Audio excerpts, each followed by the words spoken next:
지난번에는 한번 저를 불러주셨는데 제가 일정이 바쁜 관계로 못 왔다가 또 이번에도 안 오면 또 저를 안 좋게 생각할까 순종하는 마음으로 왔습니다. 아멘.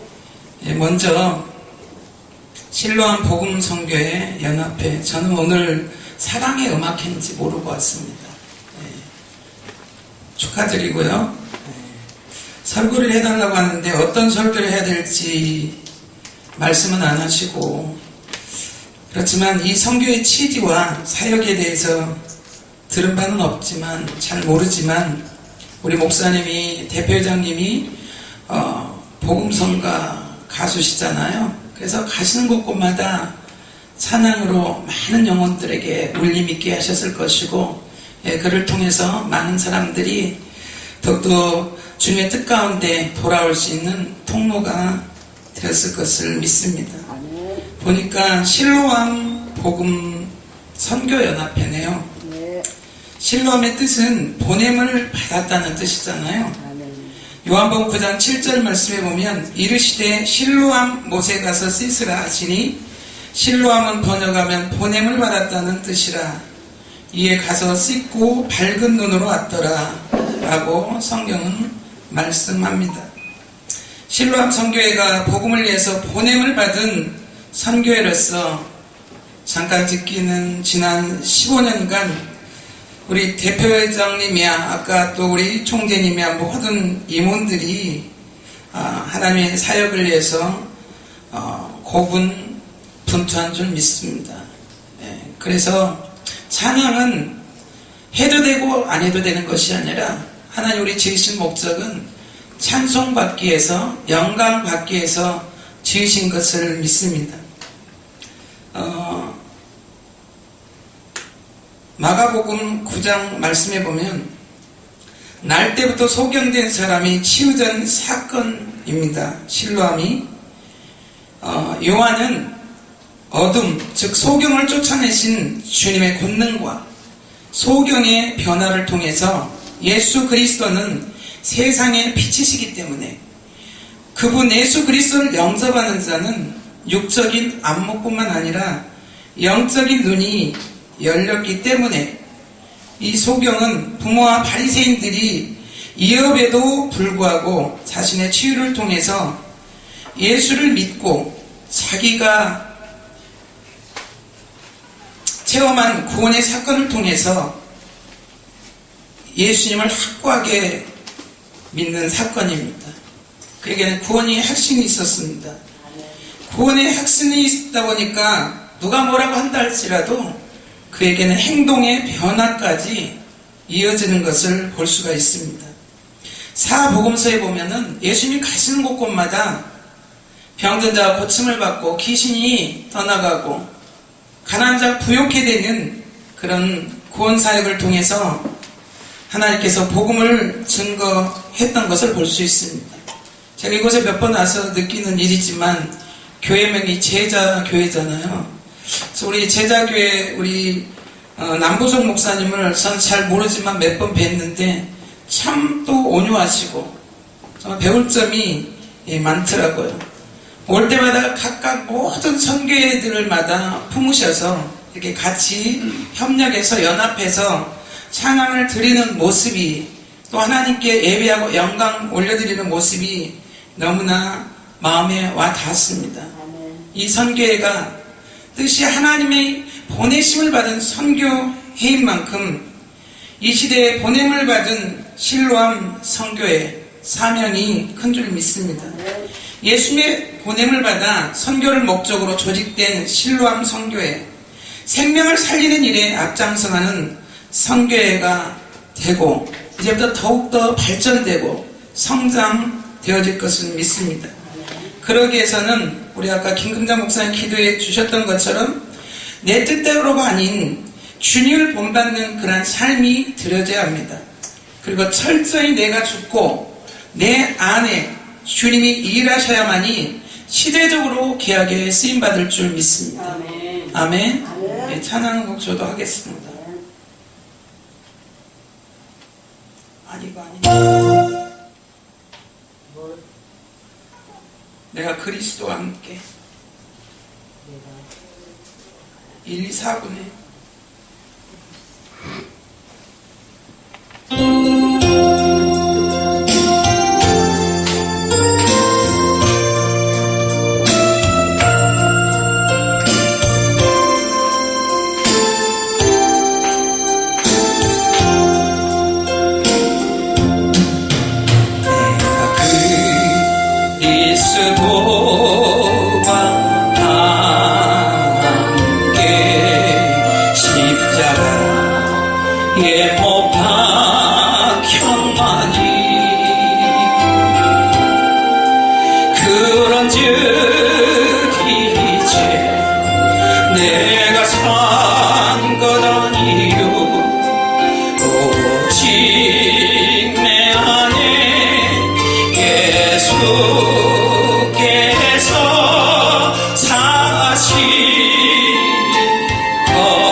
어제 주일은 3월 첫째 주 주일입니다.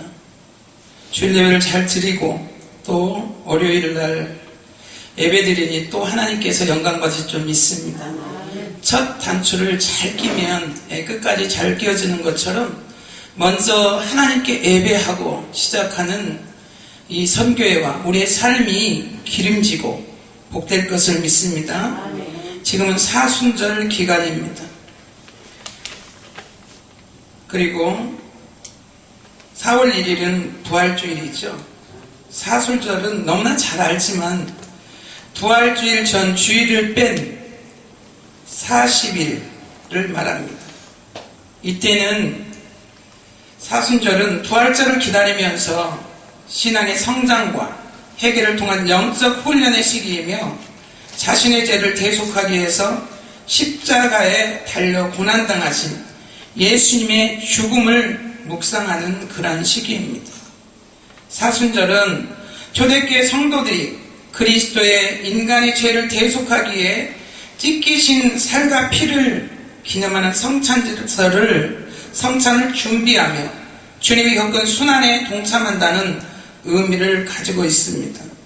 그러면서 금식을 하면서 주님의 고난에 동참하면서 그 주님의 사랑을 내가 경험하고 부활의 주님을 기대하면서 준비하는 그러한 기간입니다. 오늘 본문에 보면 내가 그리스도와 함께 십자가에 못 박혔나니 그런즉 이제는 내가 산 것이 아니고 내 안에 그리스도께서 사신 것이고 내가 이제 육체 가운데 사는 것은 나를 사랑하사 나를 위하여 자기 몸을 버리신 하나님의 아들을 믿는 믿음 안에 사는 것이다 라고 오늘 본문을 통해서 읽어주셨는데 우리는 예수 믿고 구원받기 때문에 이제는 내가 죽고 그리스도가 내 안에 사는, 그래서 내가 나를 주장하는 것이 아니라 내 인생을 주님께서 주장하시게 된다면 그것이 참된 그리스도인 것을 믿습니다. 본문은 바울의 3차 예루살렘 방문에 대한 그러한 사건의 배경으로 갈라디아 교인들의 잘못을 지적하고 16절은 이신득이 교리를 압축한 구절이고 기독교 교리의 대강령이라고 할 수 있습니다. 사도 바울의 고백을 보면 사람이 의롭게 되는 것은 율법의 행위가 아니라 오직 예수 그리스도를 믿음으로 말미암아 의롭게 되는 것을 말합니다. 그래서 빌립보서 3장 7절로 8절에 보면 자신을 위하여 유익한 것을 예수 그리스도를 위하여 다 해로 여기고 세상의 배설물로 여긴다는 것이 오늘 사도 바울의 고백입니다. 배설물로 여기는 삶, 그것이 주님을 따라가는 삶입니다. 인간은 자존감이 세워져야 합니다. 존재의 가치를 느껴서 그래서 의를 드러내고 싶어합니다. 인간의 자존감은 자기의 의에 있지 아니하고 하나님의 형상의 회복에 있는 것을 믿으시기 바랍니다. 인간이 지음을 받을 때 하나님이 사람을 창조하실 때 하나님의 형상으로 지음을 받았기 때문에 하나님의 형상으로 지음을 받았다는 것은 그러면 무엇을 의미하느냐? 인간은 하나님을 나타내는 자로 지음을 받은 것을 믿으시기 바랍니다. 그래서 늘 내가 무엇을 하더라도 내가 나를 드러내는 것이 아니라 주님께서 하셨습니다. 그분을 높여드려야 된다는 것입니다. 하나님을 자기 삶을 통해서 드러내야 되는데 그것이 의의 목적이고 그러게 될 때 하나님이 영광을 받으신다는 거죠. 하나님의 영광은 우리를 통해서 하나님의 형상을 나타낼 때 그때 하나님이 영광을 받으십니다. 그리고 그 형상이 완전히 회복될 때 인간 자체의 존재의 가치가 드러나게 됩니다. 그리고 고귀해지고 그리고 우리를 통해서 그리스도 복음이 증거되기를 시작한다는 것입니다. 그런데 오늘날은 아무리 말로 복음을 전해도 복음이 더 이상 먹혀 들어가지 않는 그러한 시대에 살아가고 있습니다. 왜 그럴까요? 그것이 오늘날 교회와 세상에 만연되어 있기 때문입니다. 하나님의 형상이 드러난 것을 중요하게 여기기 때문에 목회자들이 목회에서 목회를 할 때 또 성도들이 믿음 생활을 할 때 실패하게 되는 이유가 된다는 것입니다. 실패하는 이유가 거기에 있습니다. 우리 스스로도 무엇을 알면 우리의 의가 드러나기를 원합니다. 성도가 그대로 누구를 닮아가요? 주의 종을 닮아가는 것 같습니다. 무엇을 알면, 무엇을 하면, 어떤 일을 하면 우리의 의가 드러나기를 원합니다. 성도들도 무엇을 한 후에는 목사님이 인정을 해주기를 원합니다. 상사가 인정해주기를 원합니다. 하나님이 인정해주기보다는 사람의 인정을 바라게 된다는 것입니다. 그렇게 되면 자기 공로의가 드러날 수밖에 없습니다. 그래서 무슨 일을 하려면 이름도 없이 빛도 없이 주님을 위해서 충성하시는 저와 여러분들이 되어주시기를 예수님의 이름으로 부탁을 드립니다. 하나님께서는 우리를 통해서 하나님의 영광이 드러나기를 원합니다. 저의 교회 이름이 주영광교회입니다. 오직 주님의 영광을 위해서. 그리고 하나님께서는 무엇을 통해서 영광을 받기를 원하느냐? 우리가 죽어질 때, 오늘 본문 말씀을 통해서 우리가 죽어질 때 그분이 오셔서 일하는데 성령의 9가지 열매가 빛의 열매로 나타나기를 원하는 것입니다. 그래서 성경의 9가지 열매를 보면은 전부 다 무엇에 대한 것인가? 인격에 대한 거라는 거죠. 인격에 대한 것으로 오늘날 교회가 은사도 중요하지만 은사보다 열매가 더 강조되어져야 한다는 것입니다. 열매가 더 강조되어지면은 한국 교회가 살고 교회가 살아나고 복음이 영향력 있게 퍼져 나간다는 사실입니다. 그렇게 영향력 있는 그러한 삶을 살게 되시기를 예수님의 이름으로 부탁을 드리고 축원합니다. 두 번째 보면은 그러면 그리스도인은 누군가? 그리스도인은 새로운 삶을 사는 자가 되어야 합니다. 그러면 새로운 삶은 무엇인가? 오늘 20절 하반절에 보면 이제 내가 육체 가운데 사는 것은 나를 사랑하사 나를 위하여 자기 몸을 버리신 하나님의 아들을 믿는 믿음 안에 사는 것이다 라고 말씀하고 있죠. 새로운 삶이라고 우리가 생각하고 그렇게 하나님이 원하시는 것은 우리가 반드시 첫 번째로 무엇을 믿는 삶을 살아야 될 것인가? 첫 번째로 하나님이 나를 사랑하신다는 것을 믿는 삶이 새로운 삶을 살아가는 것인 것을 믿으시기를 예수님의 이름으로 부탁을 드리고 축원합니다. 예수님이 나를 구원해 주신 것을 믿어야 합니다. 그것이 믿음입니다. 믿음, 하나님은 오늘도 우리에게 믿음을 요구하십니다. 믿음을 통해서 일하는데 믿음은 어떻게 자랍니까? 믿음은 들음에서 나고 들음은 그리스도 말씀으로 말미암는다고 로마 10장 17절에 말씀하고 있습니다. 그래서 믿음은 말씀을 들을 때 자라는 것입니다. 말씀은 영의 양식이죠. 두 번째는 하나님께서 우리에게 순종할 때 하나님께서 일하신다는 것입니다. 우리가 순종하는 믿음을 가지고 나가는 저와 여러분들이 되심으로 하나님께 영광을 올려드리는 저와 여러분들이 되어주시기를 예수님의 이름으로 부탁을 드리고 축원합니다. 어떤 목사님이 예화를 하나 들었는데 제가 참 그 예화가 감동이 되어졌습니다. 지금은 소천하신 오카논 목사님 살아계실 때였는데 개척을 하고 나서 교회가 한참 붐이 되어지는데 동역하는 그 교회에 오카논 목사님 교회에 두 분의 집사님이 있었대요. 그래서 아주 충성스럽게 그렇게 목사님의 사역을 동역을 하시는 그 부부에게는 정말로 아들이 하나 있었는데 그 아들이 너무나 신실한 아들이었대요. 그래서 이 아들은 예배를 드릴 때도 모범적으로 드렸고 그리고 헌금을 하나 헌신을 하나 모든 매사에 이렇게 모범적이어서 그 목사님의 마음이 늘 흐뭇했다고 합니다. 그런데 이렇게 하나님을 잘 믿는 그 아이가 어느 날 암이 걸렸대요.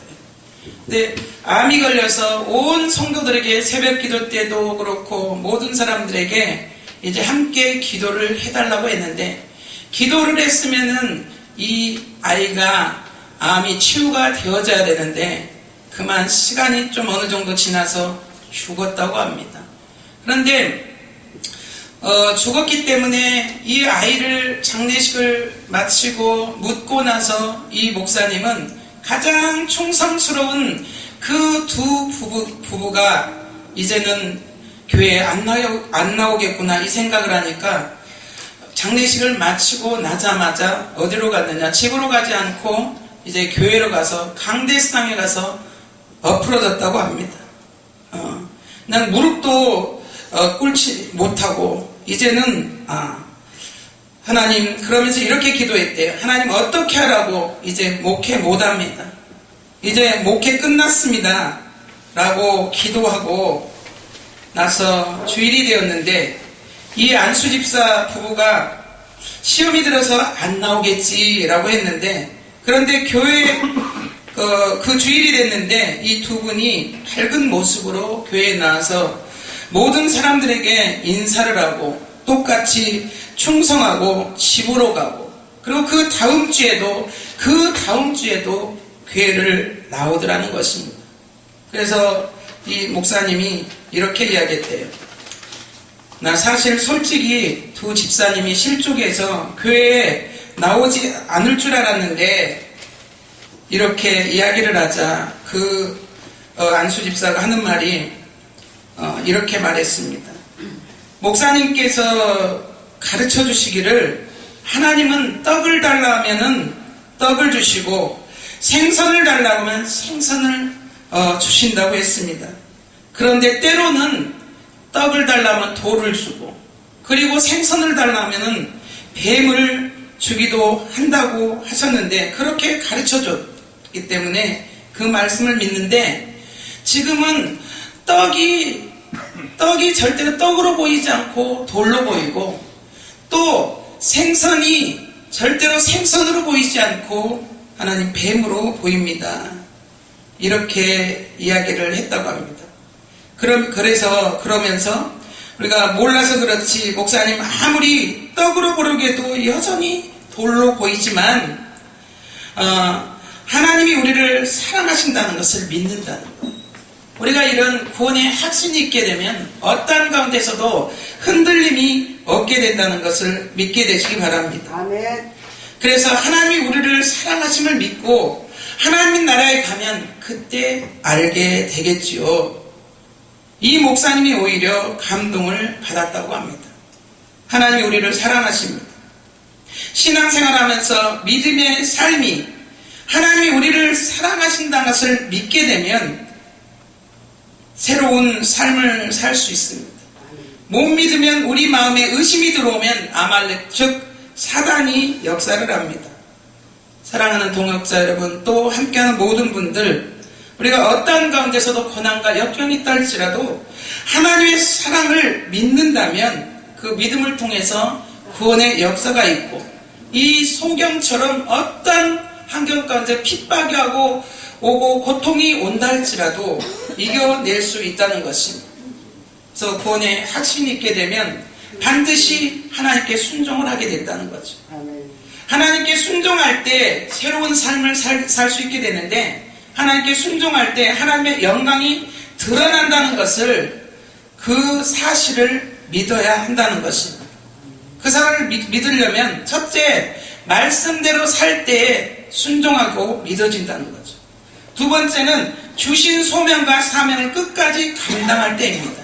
이럴 때 하나님의 영광이 드러나는 것입니다.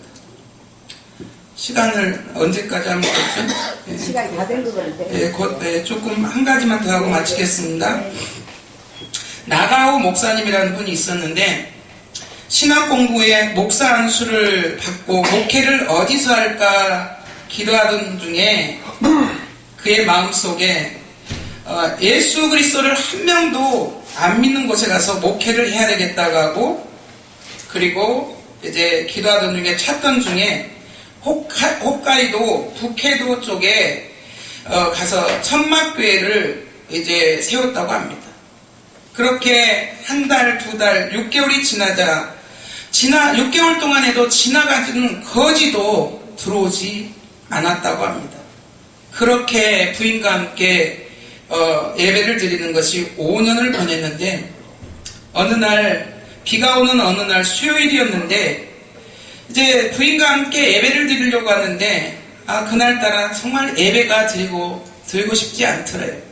그래도 예배는 드려야 되니까 예배를 드리면서 기도하고 이렇게 있는데 천막을 들치는 소리가 들렸다고 합니다.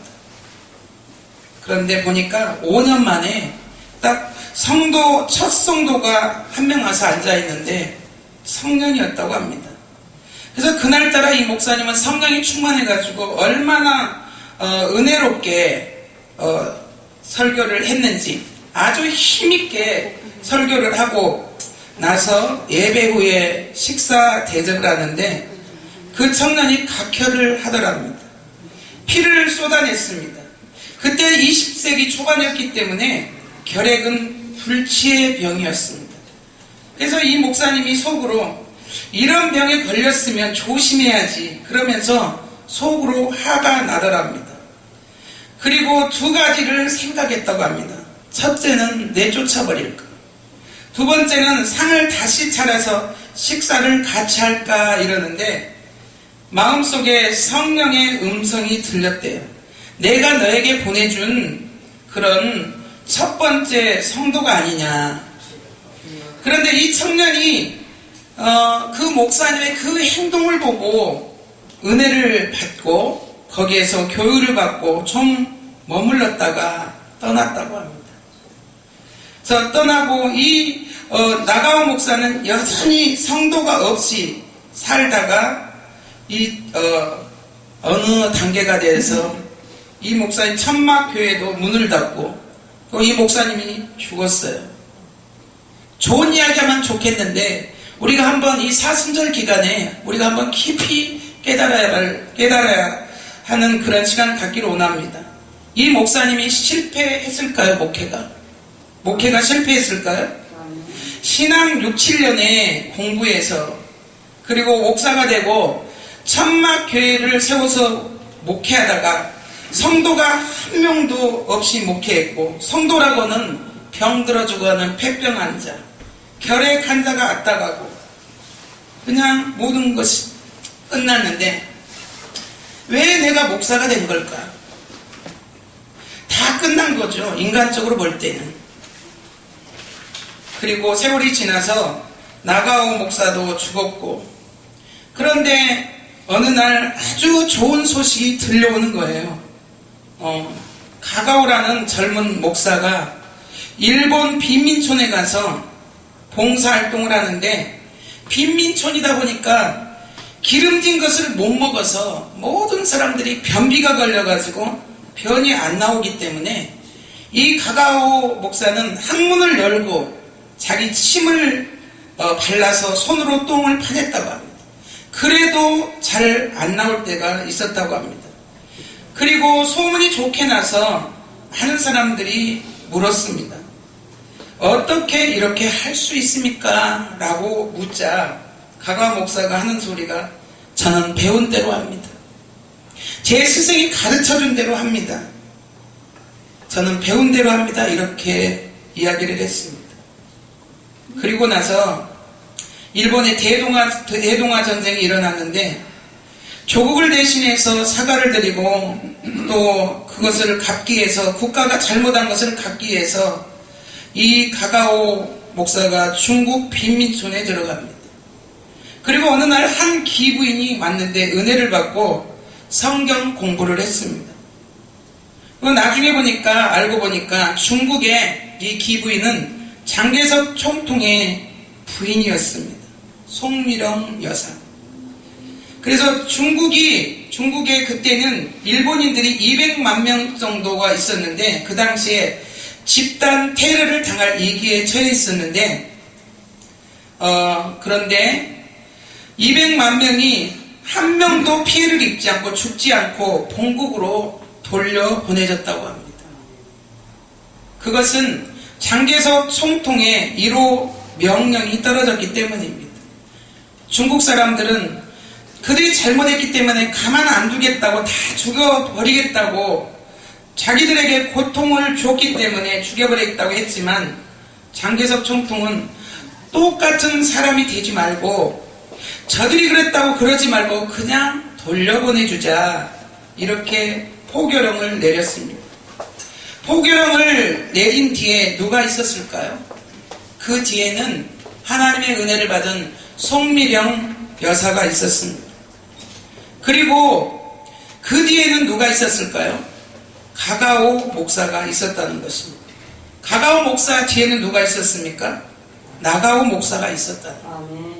그 뒤에 자기 몸을 들여서 피를 흘리신, 나를 살리신 예수 그리스도가 계셨다는 거죠. 그래서 우리는 하나님께 순종하면, 그것이 나의 영광이 안 되어도 내가 그렇게 쓰임 받다가 그냥 갈지라도 분명히 하나님의 영광을 드러낸다는 것입니다.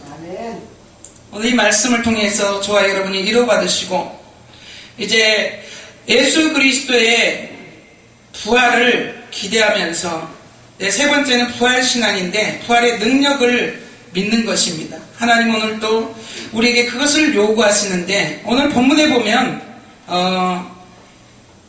주목해야 될 단어가 하나 있습니다. 오직 내 안에. 이 내 안에라는 것은 헬라어로 MO이라는 뜻을 갖고 있는데, 나의 심령 안에라는 뜻을 갖고 있습니다. 두 번째는 나의 생애 속에라는 그러한 의미를 갖고 있습니다. 나의 생애 속에 예수 그리스도께서 사시는 것이죠. 여러분의 인생의 주인은 누구입니까? 오직 예수 그리스도입니다. 우리나라를 전쟁에서 지금 여러 가지로 어려움에 처해있는 이 상황에서 이 나라를 구해주실 분은 누구인가요? 오직 예수 그리스도입니다. 오직 우리 인생을 통하여 하나님이 영광을 받아 주옵소서라고, 연약하지만 하나님은 그를 통해서 영광을 받는다는 사실입니다. 이 실로암 복음 선교 연합회를 통해서 찬양한 곡을 들으더라도 하나님께, 내 자랑이 아니라 하나님께 영광을 올려드리고, 그러다 보면은 이 선교회를 통해서 많은 영혼들이 회복되어지고 사는 역사가 있게 될 줄 믿습니다.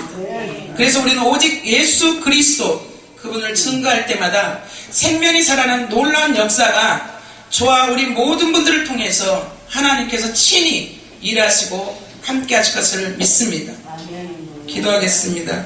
좋으신 아버지 감사합니다.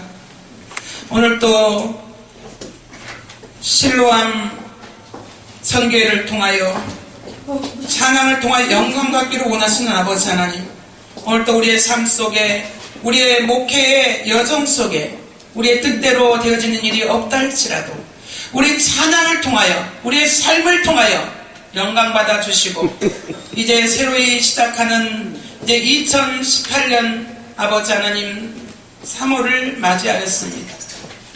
꽃이 피고 또 아버지 하나님이여 새가 우지짓고 만물이 소생한 이때에 우리의 영혼이 소생케 하여 주시고 영혼이 잘됨으로 말미암아 복음을 증거할 때마다 주의 영광을 드러낼 수 있도록 은혜 베풀어 주시옵소서. 주께서 이 시간도 함께 하시는 믿사옵고 우리를 죄악 가운데서 구원하시고 영원한 생명을 허락하여 주신 우리 주 예수님 이름 받들어 간절히 축복하며 기도드렸습니다.